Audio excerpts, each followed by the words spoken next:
Elsa Ramon. Billy D, what's happening? Going on?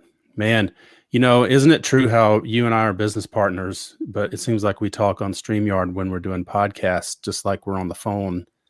We're both so busy doing other things that it seems like the only time we catch up is when we're doing a podcast with each other. No, it's We're on true. location. Lately, So, yeah. How's sunny California?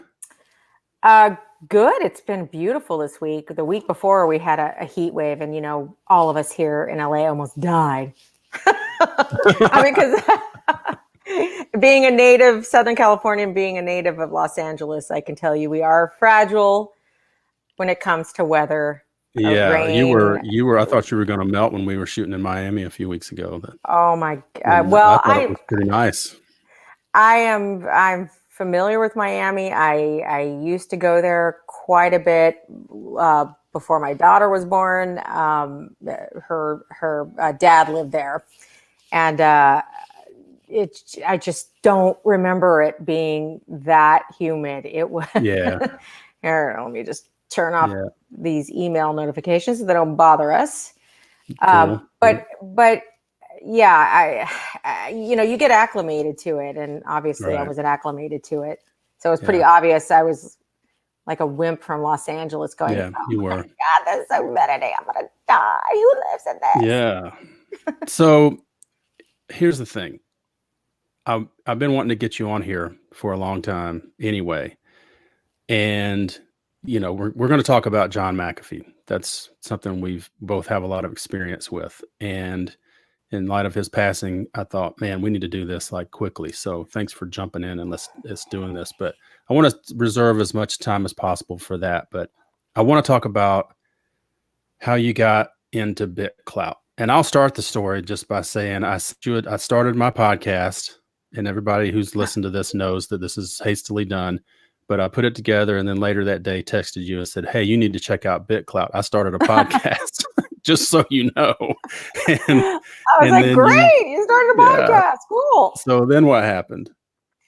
Well, I remember you telling me about it, and I was like, I don't know what BitClout is. It had only been, I think, up and running for maybe a couple weeks. Yeah. You jumped on like right in the first few days, I think, it was a couple of weeks. Yeah, okay. First couple of weeks. Okay. So you're telling me about this. We're just catching up, and you're like, log on, you got to do it now. So I'm on the phone with you. I'm logging onto BitClout. I'm thinking, okay, I'm going to create this account because, you guys, I trust Billy implicitly. He's one of the best human beings I will ever know. And, so if he says jump on it, I'm going to jump on it and ask questions later. So I'm jumping on it, trying to create the account, and I create an account, just Elsa Ramon. And Bill says to me, it looks like your profile's already taken. Is that right? Is that you? And I was like, no, what? You started it not with your Twitter handle. Oh, that's right. I didn't start it with just Elsa Ramon. Right. I didn't go through Twitter initially. I just logged right onto BitClout, signed up for an account with just Elsa Ramon. I didn't know about the Twitter connection and that whole thing. Right. And then I said, well, why don't you use your Twitter handle as your handle? And so you did. And then what happened? And then we saw that it was taken. Yeah, I remember a few expletives, and I was like, "Holy, yeah!" Asshole was taking my handle. Jerk, somebody's impersonating me. Somebody took my name. Blah blah blah blah. Of course, I'm like, God, I'm just mad, thinking all these things, scammers, blah blah blah blah blah. And then you're like, no, you're going to be happy, actually. And I said, why? And he said, because your account was already preloaded and you were already verified. So I was really shocked and pleasantly surprised. I was like, oh, okay. So what does that mean?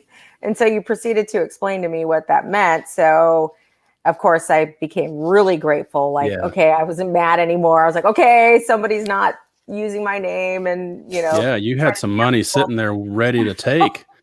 But you didn't take it in rug pull. No. And, once you explained to me when I got the account and got everything situated, and I, emailed admin saying, look, I created a different account. I didn't know you guys already had one for me. And So anyway, it all got straightened out.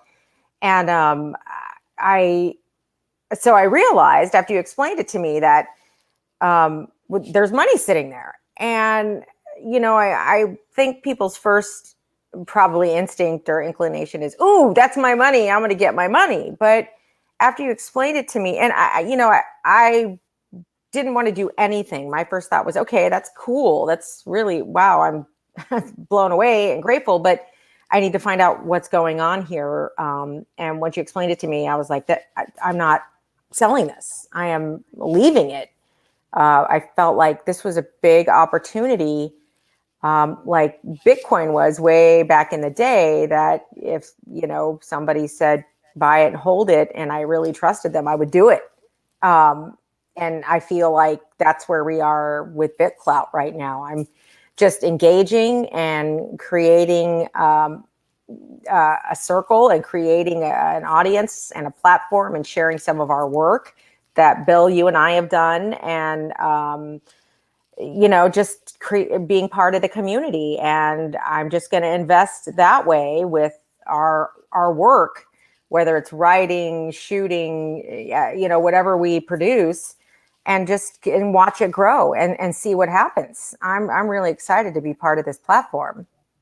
Yeah. And and it's hard for you. I know you're so busy to actually be engaged in it, like a lot of us have. And as much as I'd like to. Yeah. And you were the one that turned me on to Clubhouse, which, is a double-edged sword, because it kind of drives me nuts, but that's really one of my best intel tools. Like, I have to kind of listen into a lot of Clubhouse rooms just to keep up. But I think that's good, though. I think because they're, obviously, Clubhouse has, everyone creates their own category of what they're going to talk about, the topic or whatever. So if you're really into BitClout or you're really into Bitcoin, it's the more you listen, obviously I'm preaching to the choir to you, but the more you figure out who really knows what they're talking about, who doesn't. And it's just like reporting, all those years I spent, you just have your ear to the ground and, and listen to what people around you in the community are saying. And from there, you can generate a story or find out what the story is. Yeah. Well, so you haven't been on Clubhouse in a while, I don't think. I mean, I seldom see you there. No, the first couple months I was. Yeah, you were. It was like crack. Yeah. Well, all right. So I'll keep you. So here's the thing. Clubhouse crack. Here's the thing. I would normally talk about this type of thing at the intro of my podcast, because I tend to try to spend like 5 or 10, 15 minutes at the beginning of my podcast, just kind of like here's what's happened in the past few days, because things happen so quickly. So I'll just update our listeners while I update you. And we don't need to talk much about it, but just in the past week, Raj Lahodi, I don't know if you know who he is. I've gotten familiar with him on the platform. And he's taken the whole thing by storm, doing some crazy. People started terming it Raj pull. His coins shot up, with the help of some other whales, and then he would pull it all out and say, I'm putting my founder reward at X, and everybody buy in. And I promise I'll put it all back in over the next X time period. And then I'll change my founder reward, all these games. And it was like a game, and it went on for the past week or so, and it got a little crazy. Some people got hurt. Some things with Mario Knopfel. I don't know if you know who that is. I'm familiar with who that is. We don't know each other, but I know of him. Well, he's the growth hacker, who early on was just buying and selling and changing names. I mean, I won't go into it. Anybody who's familiar with BitClout knows it by now. But I was supposed to have Mario on a couple of days ago. And, I've got a slate here for you, which you may notice is episode 28. He was supposed to be episode 28. I had one all set up, made up, sitting here waiting for him. And you know how that goes.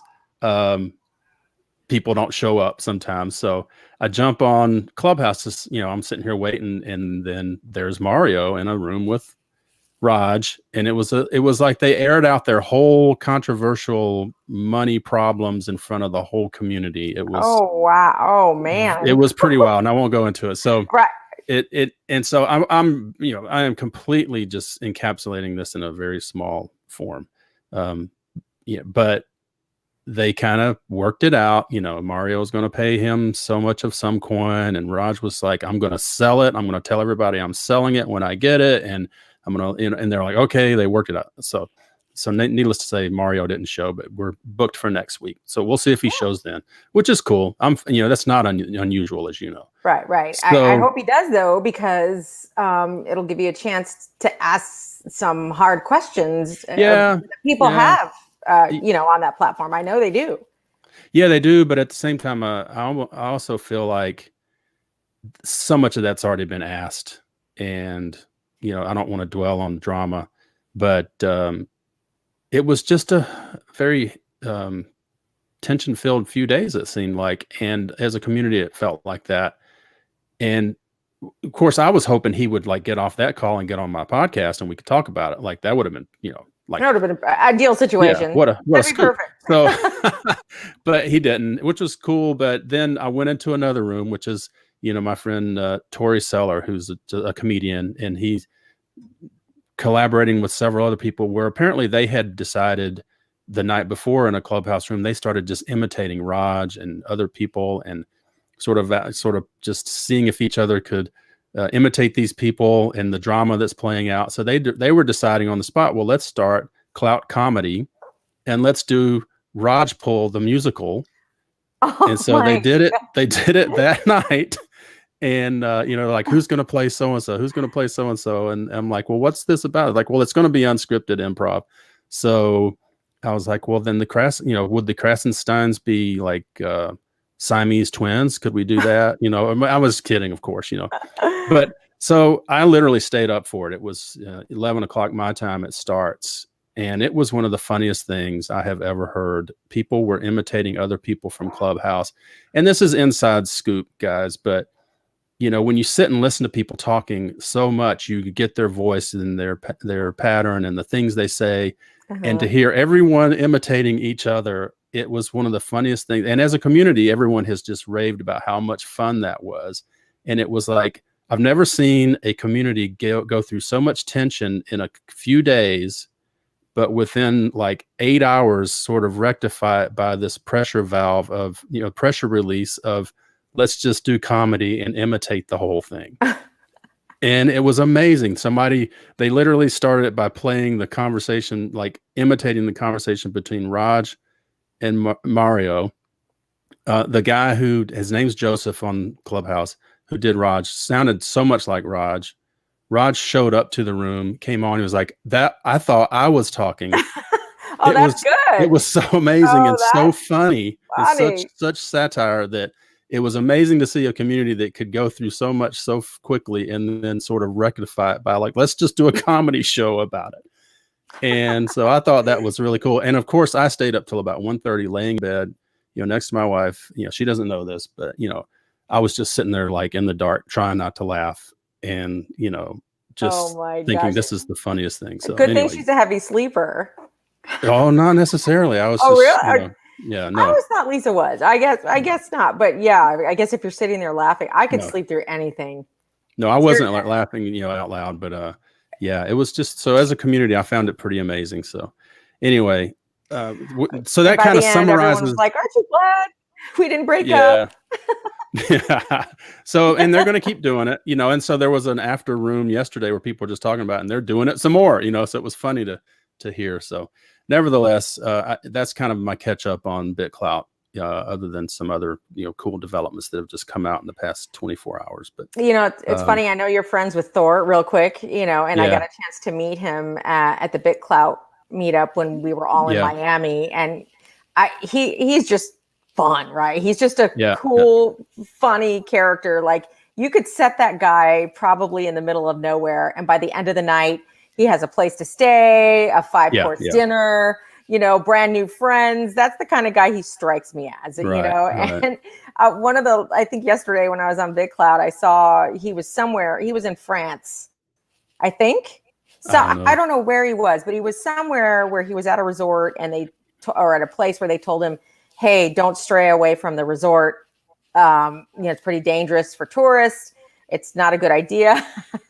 So he posts like hours later, he's best friends with like this French street gang, and they're all taking a picture, like these hard dudes. And Yeah, I'm it like, sounds this pretty guy. like that feeds into the Thor legend for sure.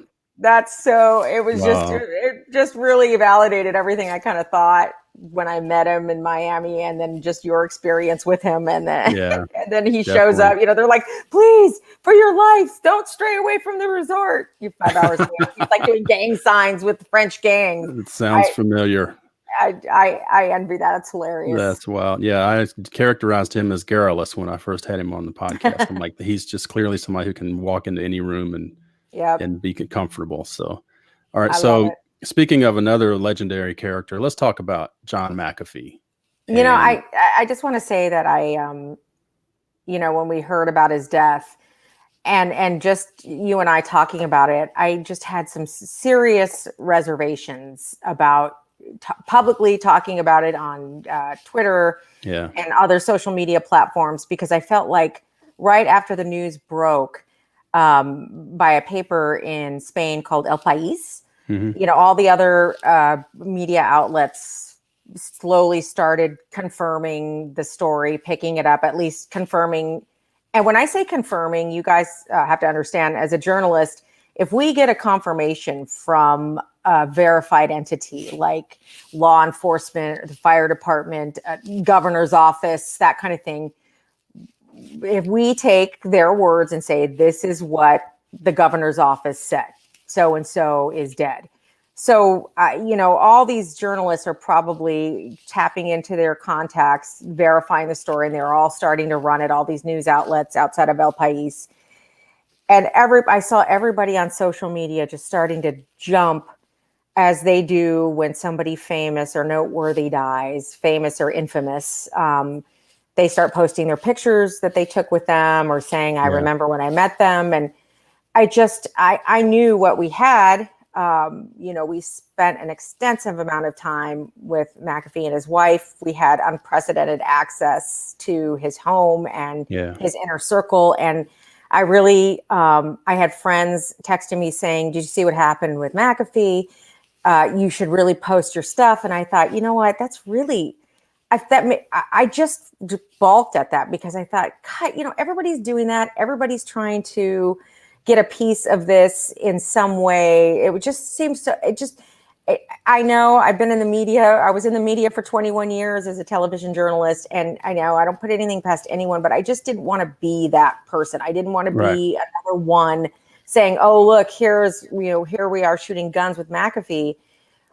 But the reason I reposted some of those things that you and I shot and put together and spent all that time with McAfee and his wife, the reason why I did it was because it was multiple hours after his death, and everybody had already been talking about it, and everyone was posting their pictures. It was after going back, and you also did this too, listening to the interview and remembering the things that he said in the interview. And I thought, holy shit, he's always known, at least in my opinion, that this day was going to come. And I wanted people to hear our interviews and have them know where his mind was even 2 years prior to what had just happened. And that's why I ultimately ended up posting them. And I didn't want it to make it about me or you. And when I posted, I said, listen to him. Listen to what he had to say. He knew he was a target. He knew this was going to come, and he didn't know when. None of us have the luxury of knowing exactly when. So I wanted people to hear his words again, no matter what they thought of him, and just know where he was coming from. All right, so when you say this day would come, do you refer to his passing somewhat mysteriously or under question, or just that he was jailed? Not jailed. I mean, look, we knew once he started taunting the IRS on social media a couple years back, I was like, that's not a really good idea to taunt the IRS. But, in John McAfee's mind, it made perfect sense. Yeah. And, but it wasn't that. It was he knew this day would come, meaning that he was going to meet his end, and not necessarily by natural causes. Yeah. And so you're confirming my question of, do you think he was murdered? I'm not convinced he wasn't. Well, how's that for a twisted lawyer answer? I'm not convinced that this is very suspicious, just based on what you know of him and I know of him, and the contact and the amount of time we spent with him. And beyond that too, after all that time we spent with him, I kept in contact with members of his very close inner circle who were there that day that we were invited to their home. I had regularly kept in touch with his wife, Janice. So I, still had insights and glimpses into what was going on. And I can just tell you, and I don't have to tell you, just based on everything that I've gotten to know over the past few years, I just don't see him taking his own life. Will we ever know? Will we ever know the real answer? No, we won't. We'll never know.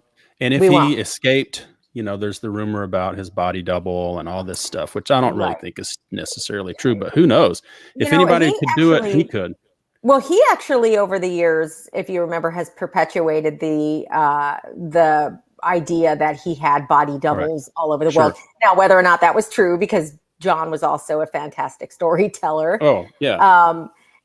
I don't know that was true either, but it wouldn't be the first time that he had brought up the topic of body doubles. Sure. Well, I remember seeing pictures and like soon after we were with him and thinking, that's not the man I just spent, some time, pretty good time face to face with. Right. And, so I always had that question, but so I'm looking at our website, we have a blog you wrote, which is fantastic. And, but like all right. So this picture we're looking at, can you see that?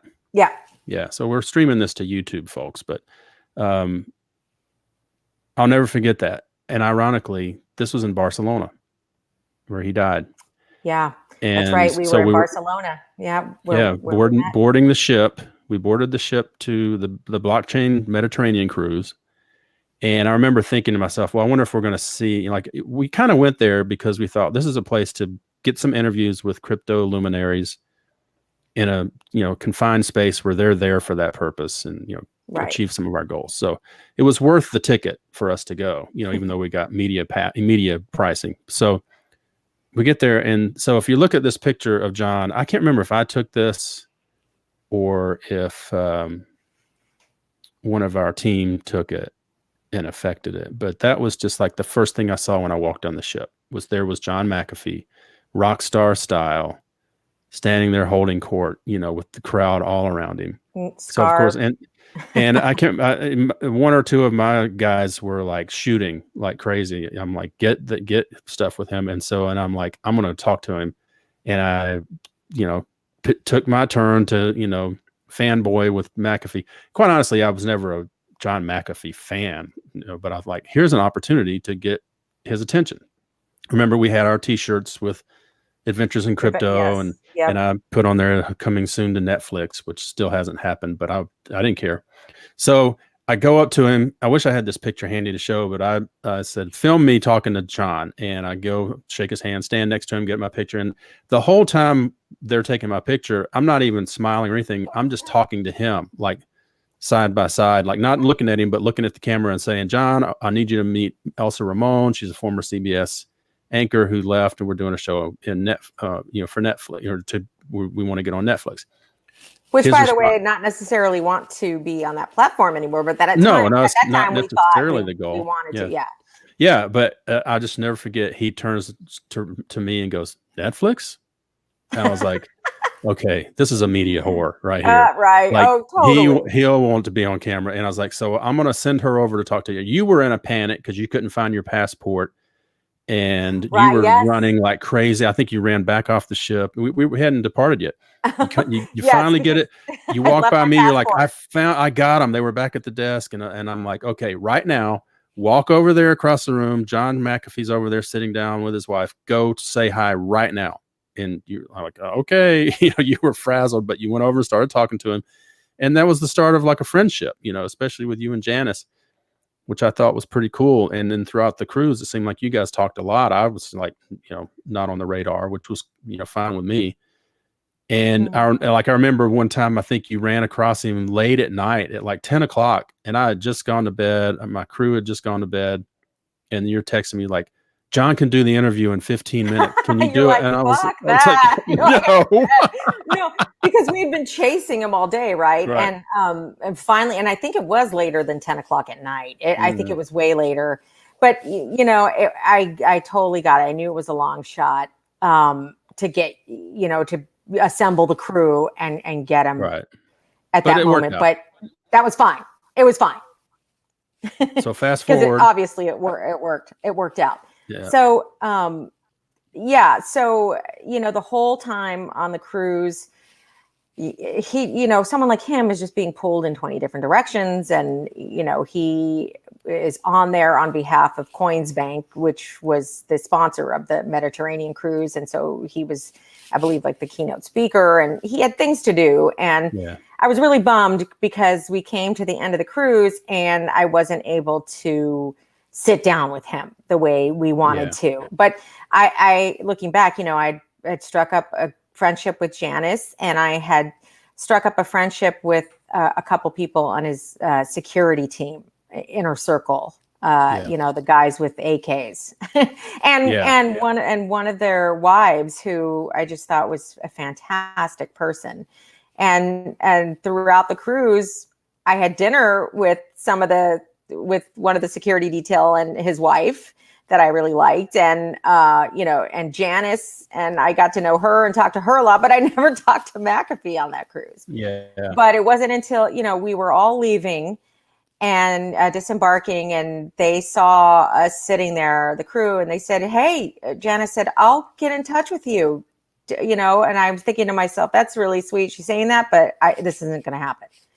People say that, oh, let's get together, or, oh, I'll call you. And, I certainly didn't expect her to call me back, but she did. Yeah. And, so after we got back home, we communicated and set up the opportunity to meet them at their home. And, which is what you're seeing pictures of right now. Yeah. These are just photos from my phone camera, and I was just pulling them up. And but that was from that day. And I think, no, that's not her in the back. I couldn't tell. That's the cook, I think. But remember, after we went out of the boat and went shooting and everything, Janice went into the kitchen and made us hamburgers. Yeah. Remember that? She was in there with their maid, because they had a maid there, and she was in there making pancakes and food for all of us. Yeah. Right. It just reminded me of that Dave Chappelle skit, the Prince one, where they played basketball, and afterwards, and he took us inside and made us pancakes. Yeah. And so he makes you made us hamburgers. Yeah. He makes you this martini, this chocolate martini, or the espresso martini. I tasted it, but it was strong. And then what was it you asked him to do? Go out and shoot guns. Yeah, so he's making a drink, and if you guys, had followed him for a long time on Twitter, he always had this Mixology 101 streams that he would post, and he would concoct all of these really cool drinks, and it was just, he could have been the most kick-ass bartender in the world, man. This guy would have made a ton of money and talked to everybody about their problems and made the best drinks. He would have been like that bartender at our central casting. But anyway, I figured we're sitting there having drinks. We're sitting in the middle of, an entire arsenal of weapons. And I thought, well, let's go shoot him. So I asked him to. Speaking of which, check out this picture right here. I found this later on. Oh, yeah. That right there was next to the TV. That's the gun rack. Yeah, next to the remote controls. It's like all kinds of high-powered blankets, AKs, amazing. And I spoke to his Colombian head of security. Yeah. We were standing a few feet from that talking after the interview, and he somehow grabs one and just checks it, and just got livid with one of his guys and called him over. He's like, this thing is not, condition 1 or whatever. Those guns are ready to go. They're not on safety or anything. They don't play around. And so, I was looking at some of this iPhone footage just, right before we got on here. And so, like, if you look at this, first of all, he puts us on the boat. He only took, we could only just take 2 camera guys, me, and I was running sound and had my iPhone. But we get on his boat in this channel in, what was this? Cape Hatteras, wasn't it? And John's like, you should probably hold on. I got to jet through this channel to get out real quick. And he went full on with that boat. I was like hanging off. I had gear all over the place, like open, getting wet. And I think this is on the return trip. You can see I'm like literally just trying to like deal with all my gear being wet, and I'm cursing and everything. And Bud, our other our photographer, he was freaking out with his gear, and you guys were just trying to not fall off, and you were trying to keep the gear dry. Bud, right there, shooting him. But if you notice, there's a guy on the back of the boat, and then there's the guy, here. And I was looking at this thinking, this is the real deal, because those two guys, if you watch, he's on the lookout the entire time. Yes. He is scanning the horizon. Yep. But I remember we get to a stop out in the ocean, because that's where he decided he wanted to go shoot his firearms. And I said the stupidest thing. I was like, John, which way are we shooting? And he says, well, that way, of course, dumbass. Look, the shore's right over there. Well, I'm like, well, I couldn't see the shore because you were driving 100,000 miles an hour. I couldn't even look up. I'm trying to protect all my gear. And he goes, oh, we forgot ear protection. And I was like, oh crap. And I said, well, I've got some in my bag, in my backpack. And I had used them, like sleeping in a hotel. You want to like keep your ears, you don't want to hear all the noise and all that. So they had wax on them probably. And he's like, oh, perfect. I hand them to him. He sticks them right in his ears. I look down for a second to grab some gear. Bam, bam, bam, bam, bam, bam, bam. I was like, good Lord. It was as loud as could be. Scared us all to death. And then, all of that, shooting ensued. Well, there's a great clip on our website, adventuresinCrypto.tv, which you can watch that. We've got a quick snippet of Elsa and John shooting. Elsa shooting the firearm. And I always feel like I have to explain why I have the red Solo cup with me on the boat. You don't. Because you were with John McAfee. I look like a raging alcoholic. But like I cannot. I wanted to drink that. My alcohol, but it says it in my blog if you want to read the blog, but on our adventuresinCrypto.tv along with these videos. But basically, McAfee made it very clear that he doesn't make drinks for people to waste, and that I was not under any circumstances to waste what he made. Right. So when we left the bar at the house for the boat, he graciously poured it into a to-go cup for me, red Solo cup. And, I was like, well, I guess I have to drink this. Yeah. And and so we jet back in. That was another harrowing trip, which I think I had to hold Bud from falling out of the boat. Yeah, while he's trying to shoot.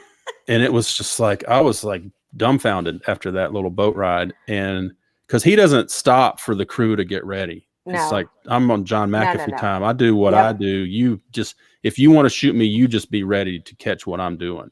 Yeah.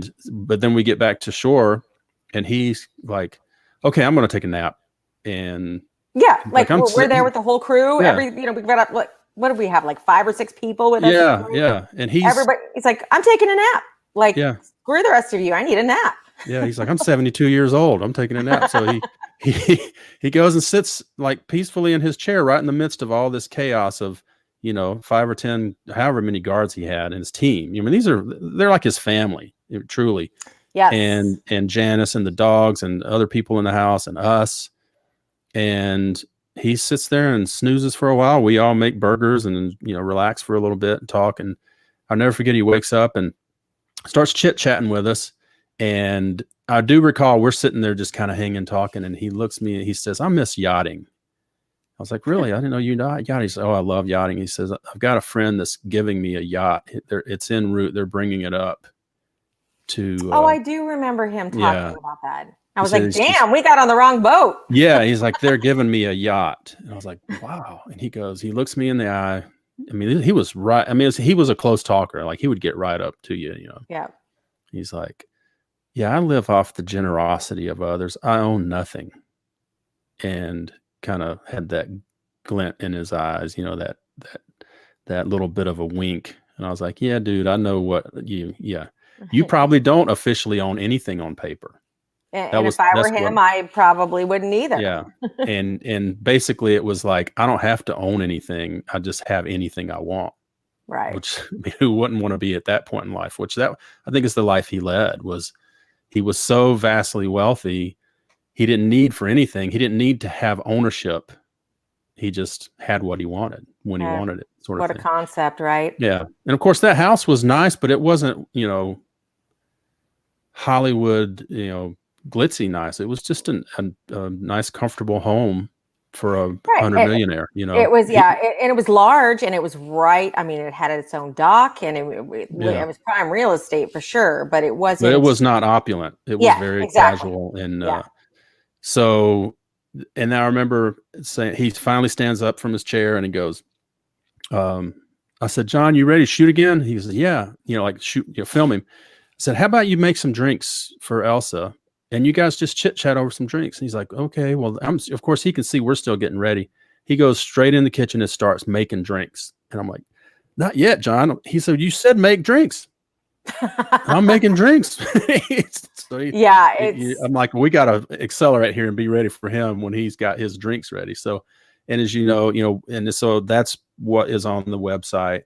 We haven't released all the footage of what we shot of him talking by any stretch. Right. But I did cut together some things a while back to just show a bit of it. And, of course he starts that conversation by doing a mixology 101 and teaching you about gin and a gin drink and all of that sort of thing. Right. And how to get rid of the taste of gin and all that. It was awesome. It was a great drink because I hate gin, and he made it to where I would never know it was a gin drink.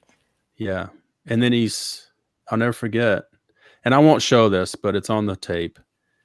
He after you guys drink a drink, taste it, classic John McAfee goes, okay, so why are you here? Oh yeah. He turned the tables on me, which was great. I mean, we were having a discussion, so I didn't care. Yeah. It wasn't like, I had to get out of my mind that whole traditional news frame that I had been in for so long, working for the networks who would never let me air or put together any of this stuff, this experience with John McAfee. So just being in that situation was so freeing for me. But then in addition to being with him and his whole concept of freedom and where he stood on all of that and so many issues, we just went with everything. There was nothing scripted. There was nothing planned. We just knew that we would go there and figure it out. Yeah. He was always about keeping it very real as far as I could tell. And like he would, I mean, on both setups we did with him, he would take great care in the interview to look at the camera and go, look, you guys watching this, this isn't reality. Like you see me talking, but there's a whole bunch of people behind the camera. You never see that, but that's what really goes on. So we all perform for the camera, that sort of thing. He would always point that out. Right. To let you know, look, this isn't real. Like this camera work and all this, you just need to know, you're not here in the room with us, but there's a ton of people here. And that sort of thing. And he did that on the boat. Talked about it. Yeah. Yep. And all right. So here's what I'd like to do. And this isn't the reason I'd like to do it is because, I got to watching this and it really struck me. And I released a little bit of, I think I even transcribed a bit of the end of this conversation you guys had. And I want to play, and this is going to, for your benefit, we're going to watch like 5 minutes of this, but it's an important 5 minutes. Oh, I know. And I hope it technically, I hope it technically works on this stream to YouTube, but if it doesn't, bear with us, folks. But I can cut in the audio for this, audio podcast later. So let's see. I've got it. I think I've got it queued up here. And he kind of just says it all. And agree with it or not, it's just kind of the way I see it. And I just think it's pretty poignant what he has to say here. So here we go. Let me know if you can hear this. Okay. Can you hear that? It's pretty low. All right, hold on. I'm going to, but you can hear it, right? Barely. Okay. Well, let's just, roughly, you can hear enough to know what he's saying, right? Right. Oh, yeah. Oh, okay. Of course. Yeah. All right. I wish it would do better than that on this stream, but we're going to give it a try here. Okay. As long as the listeners can hear it, that's what well, YouTube, maybe not, but they can watch it on YouTube because it's there. But I'm going to cut the audio into the podcast. So, that'll work. Here we go.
Man, I know. that's just like word for word. Like it's just packed with foreboding. You know, I don't know. You know, really just, I don't really care. I can't deny that I don't get a little emotional watching that. Absolutely. That's what I was going to say. When news started spreading of this, I reached out to a couple people in the inner circle to confirm. And I'm saying, are you guys, is this true? Is this true? Is this bullshit? What's going on? And after, about 15, 20 minutes, one of the people that I reached out to said, I'm breaking down. Yes. He was extremely emotional. And the rest of the day, I don't know. I was really, part of me was heartbroken. Part of me was not surprised. Part of me, it was just a lot of emotions, especially since we've gotten to know them and some people in the inner circle. And I know how Janice and John felt about each other. It just, there have been so many people on social media since the announcement of his death saying things from, rest in peace, freedom fighter, to he got what he deserved, whatever it was that happened to him. There was no in between with him when it comes to opinions, I feel, at least from what I've witnessed. Yeah. And but I can tell you, it really, that was a tough day. I really struggled that day. Yeah. And it was hard. Well, and I don't think you've even heard back from Janice, right? No, but the other people who were responsible for her safety say that as far as they know, she's okay. And Yeah. I'll take that. Well, they're not going to tell me anything more, and which is fine. I'm just worried about her, and as far as I know right now, physically, she's okay. Yeah, well, yeah, I can vouch for that. I think just because I saw it on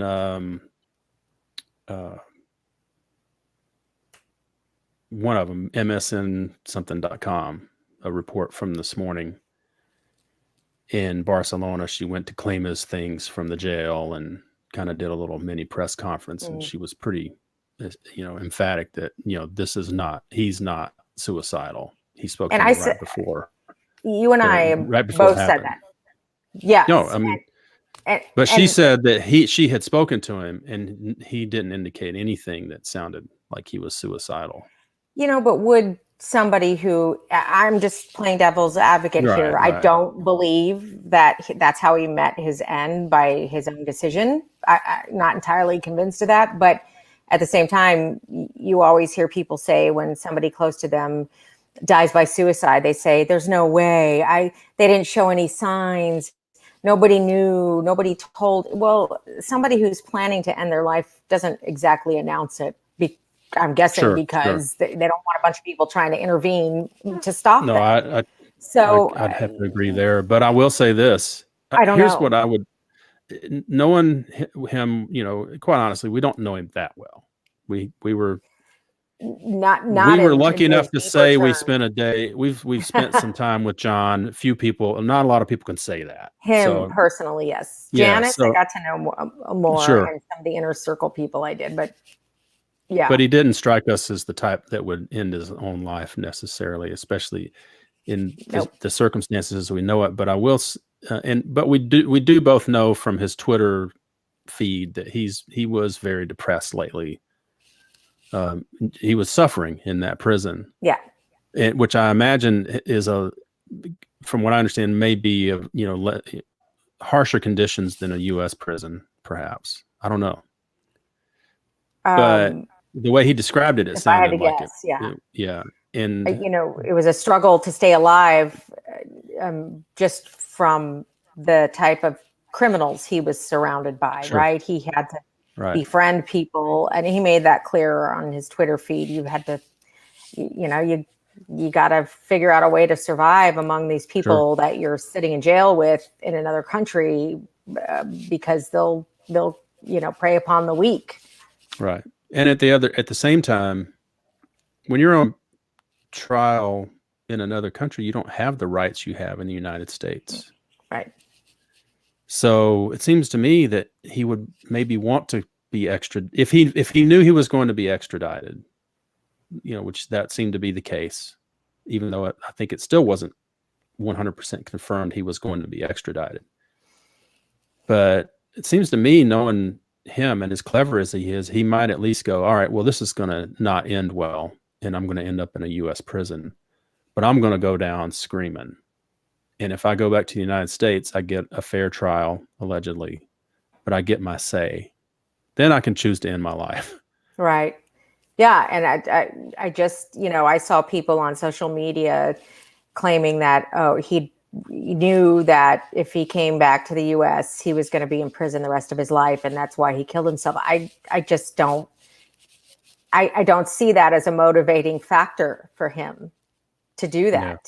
Yeah. Just based on what we know and based on what we've learned over time, I don't see it.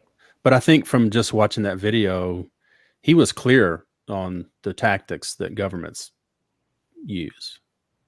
Like he wasn't saying, he was basically saying to all of us, be careful, because they can make your life miserable. Maybe not physically, but civilly and legally and all of those types of things. So yeah, pretty scary stuff. And he's always, been he's in my mind, one of the few people sounding that alarm as from the mountaintops. Right. Openly, knowing that it would make him a target, not just in the United States, but in other parts of the world. Right. Which is why I always say, and anybody who's listened to me on any podcast, I take at least time to say, do your taxes, pay attention that you have to pay your crypto taxes. Right. And, like I look at Raj Lahodi,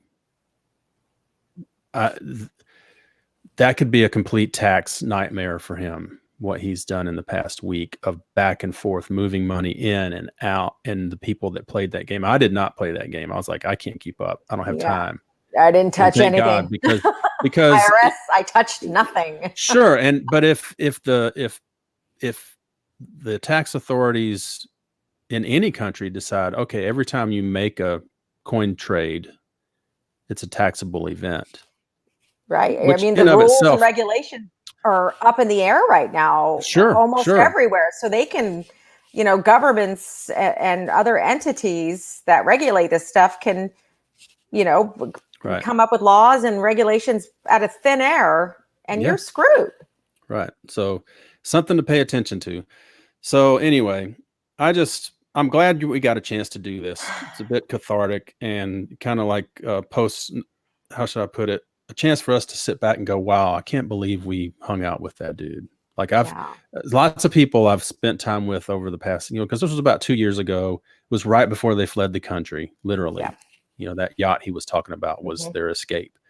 And and it's just, I'm always amazed at the amount of people that I've said, I went to his house and shot one day. They're like, I want to know about that. Yeah, I've Tell me done what else. podcasts where I've mentioned it, and after the podcast, they're like, "You need to tell me about that day with John McAfee." So I guess it's a great party, thing to discuss. But that's not what this is. No, I want this, the people to know the intention here is to honor a man who lived his life on his own sort of rules, and you had a can't put a very price on that. successful life that will make a fantastic movie if there is an actor that can actually pull it off. Yeah, and it's not sensationalized in ways we've seen other, Right. Right. stories about him that have been told, or things that just weren't true. But anyway, I want everybody to know that whether you loved him or hate him, at the very least, this man stood up for freedom, Freedom. our Yeah. freedoms, and Yep. we can all speculate and assume over the things that we've heard or seen on the internet about him, and all the rumors, and whether or not they're true or not. But that's one thing I know, and that's true, is that nothing was more important to him than freedom. He was a fierce libertarian, and that's it. Yeah. And his wife. And I don't say that lightly. I think people jokingly talk about Janice, and how they met and her past. But Yeah. I remember distinctly, that they were. Here's the thing. I had these headphones on, actually, because I always have these. I'm always monitoring audio when I'm directing. And he was wearing a mic the entire time. So I was overhearing their conversations, which were very sweet. But I just remember in the midst of all that chaos of people in their house, they would just be over sitting on the couch, like face to face, just talking about whatever, like nobody was there. And just into each other after all that time. And I told him before we left their house, I was like, I don't think I've ever met two people that I feel like are more in love. And they were like very thankful. Yeah, they very much loved each other. Right. That was very clear. Yeah. And I saw these pictures of her today, and my heart broke for her. Yeah. Because you can tell she's heartbroken, and the whole team, that we are friends with, I know are heartbroken, and have suffered, worrying about him. But, well, let's end it on a bright note, a funny story note. As you know, when we go shoot, we try to get people to sign a model release so that we can use the likeness, which is why I can show John today, because we had him sign a release. So he can't, so don't be alarmed. It's not an estate that can come after me saying, "Oh my God, you're using his likeness." No, he signed it. So here's the story behind that. One of my people that I set to the task of getting John McAfee to sign a talent release, which I thought would never really happen. So me too. I was worried that he wasn't going to sign it. I remember. And I'm across the room putting some gear away or talking to Bud, our DP, and I hear somebody yell, "Bill, John's got a problem with this talent release." And I was like, "Oh God, here we go." And this was after it was all over. And he's standing there at the kitchen counter. He's looking at this piece of paper, and he looks at me and goes, "I've got a problem with this, Bill." I was like, "Oh God, here it is." He says, "Why doesn't this talent release have a bottle of Dom sitting next to it?" And I said, "Is that what you want?" He says, "Yes." I said, "Consider it done." So as soon as I got home, I shipped him a bottle of Dom. I remember you did. That was like a $250 thing, And I'm watching the shipment, the tracking, like make sure it gets there. And I'll never forget, I get an alert on my phone, your package has been delivered. So like literally minutes had gone by. So I'm texting Janice, and I said, "Hey, Janice, you got a delivery from FedEx from us." And her response was, "Yeah, it was delicious." That's right. I forgot about that story. It was like 10 or 11 in the morning. They have already finished that bottle of Dom. Most people would be like, "I'm going to save this for a special occasion." Oh, well, their special occasion was apparently receiving a bottle. Getting a bottle of Dom. Yeah, no. They lived in the moment. Yeah. Oh, for sure. Cool. Yeah, I do remember that. And one other funny thing he said to me, which made me just like, I guess I never thought of this, but why would I? He said, "Never trust a woman who doesn't charge for sex." I said, I will remember that the next time I approach a woman for sex. I don't know. I mean, but he was just, but he never said that about, he didn't say that about whales. Yeah, no. Yeah. Oh, that's a whole separate show. There's a whole nother legendary, one more thing about the legendary John McAfee. Yeah. All right, Elsa, I've kept you way past your time and I appreciate it. And I wish that we were doing this like more about BitClout, but this is about BitClout. And that's, yes. I mean, people need to know that, BitClout is crypto and it should be about freedom and it should be decentralized. It should be a tool to where if a government wanted to stop anyone on BitClout, they can't. So I hope that that's what it becomes. Me too. All right, Billy. Thank you, ma'am. Oh, you're so welcome. Take care. And I'll see you soon. Very soon, hopefully. Yeah, hopefully. LA. We got some things going on. Let's do it. All right.